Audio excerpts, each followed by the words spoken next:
When I was about 21, I was living in what you'd probably call one of the farthest towns in America. We were tucked way out near the border, with just a handful of houses scattered along the road, a low mountain range in the distance, and a lake that most of us treated like a shared backyard. There wasn't much else. A small store, a gas pump that only worked when it felt like it, and a lot of open land. I grew up fishing that lake. It was just part of life. In the evenings I'd go down, set my lines, and sometimes, if I woke up in the night, I'd walk back out and check them. It wasn't some big, serious routine. It was just something I did. You get used to stepping outside for a little air at odd hours when you live that close to the water. In that same town, there was a girl, a little younger than me. When we were in school, everyone knew she was the smart one. She was the kid who always had a book, who answered questions nobody else understood, who teachers talked about like she was going to leave and never look back. People figured she'd end up in a city, or in some kind of career where she'd be surrounded by other smart people instead of cows and pine trees. But around the end of high school, something changed in her.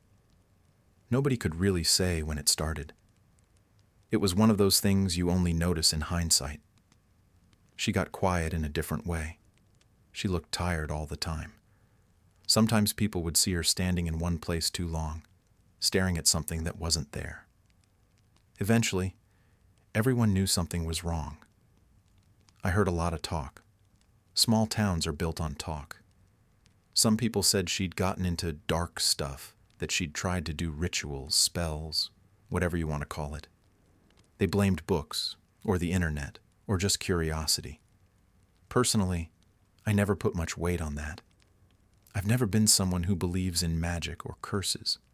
I always assumed it was mental illness, the kind that can show up in your late teens or early 20s and change a life completely.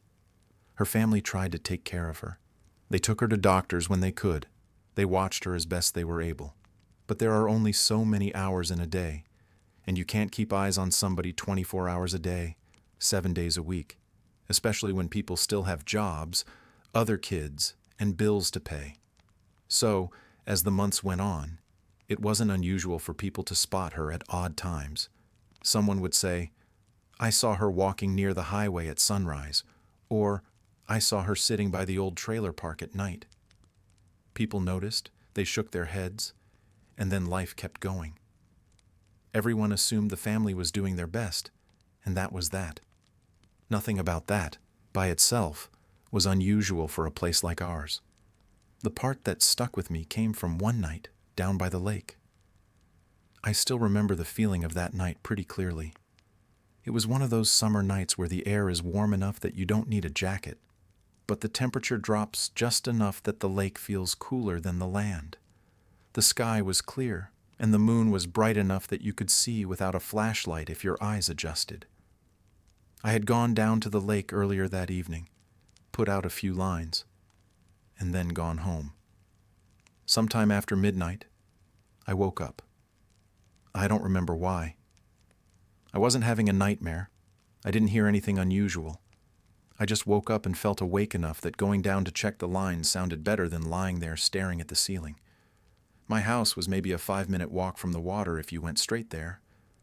I slipped on some shoes, grabbed a small flashlight more out of habit than need, and headed out. When I reached the edge of the trees and got my first clear view of the shore, I saw that the lake was almost perfectly still. The surface had that faint silver look it gets under moonlight, with just little ripples here and there. Nothing felt off at first. Then I noticed movement off to my right. At first, it was just a shape, coming along the path that ran beside the water.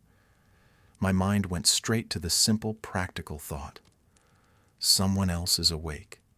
Maybe another fisherman, maybe a drunk, maybe a neighbor walking home.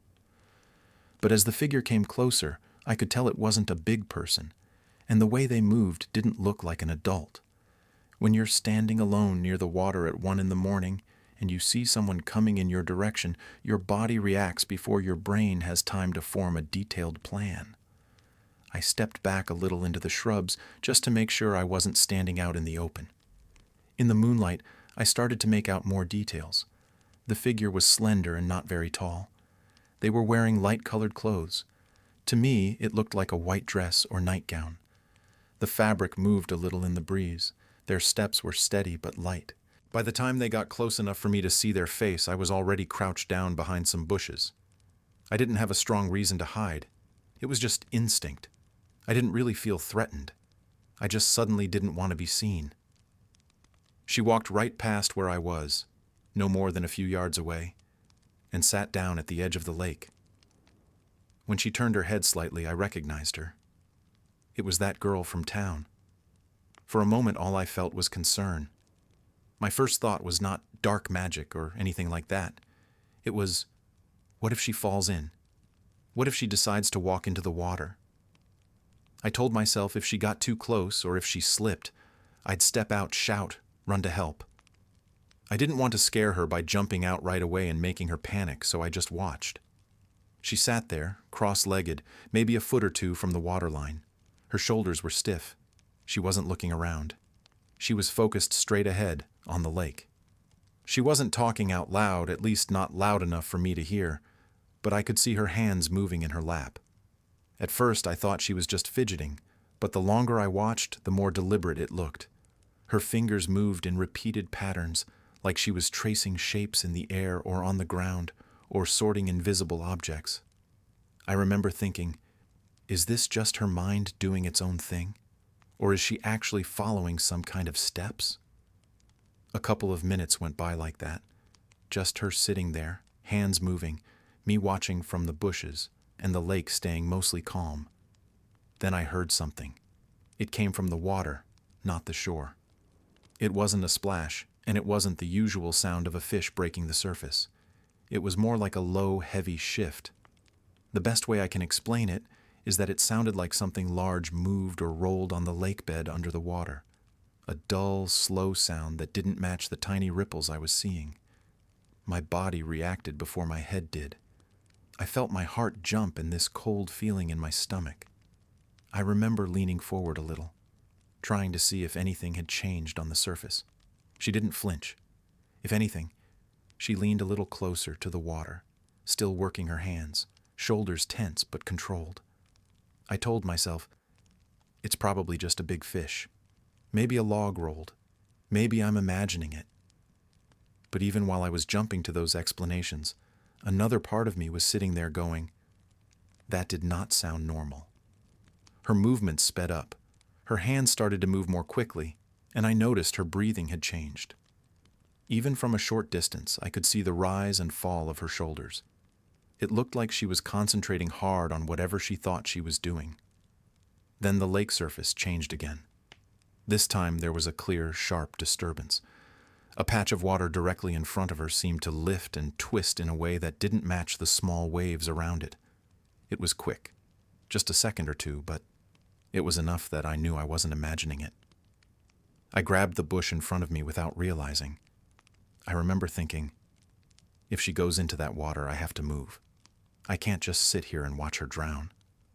But she didn't go in. She suddenly stopped whatever she was doing with her hands and stood up in one smooth motion. There was no hesitation in it. She just got to her feet, like something signaled that it was over. For a moment, she stayed facing the water, and I wondered if she was going to bend down or say something or step forward. Instead, she took a step back, then another.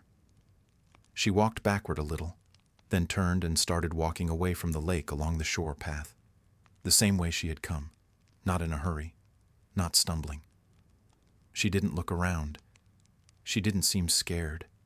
She just left in the middle of the night, as if she'd finished some private task. I stayed low. I listened for any signs that she might have noticed me and circled back, but there was nothing. Her footsteps faded, and then there was only the quiet again. The lake went back to looking normal. The occasional little ripple, the faint movement of insects near the surface. If I had walked down at that exact moment without seeing what came before, I would have thought it was just another calm night. I didn't check my fishing lines. I didn't feel like walking along the water after that. I stood up slowly, took one last look at the patch of lake she'd been sitting in front of, and then went straight back home. I locked the door, which I almost never did back then, and sat at the kitchen table for a long time.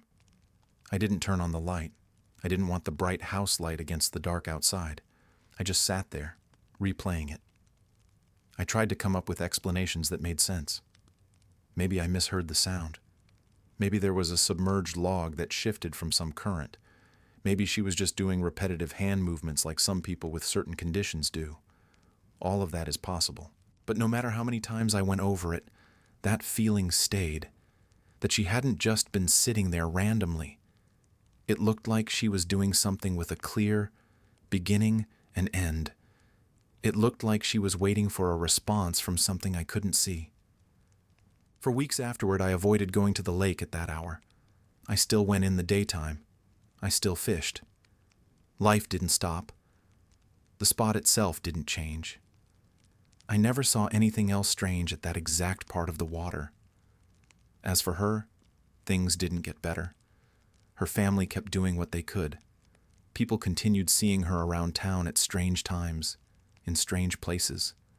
Sometimes she looked spaced out, sometimes agitated, sometimes just tired and hollow. Everyone knew in a general way that she was not right.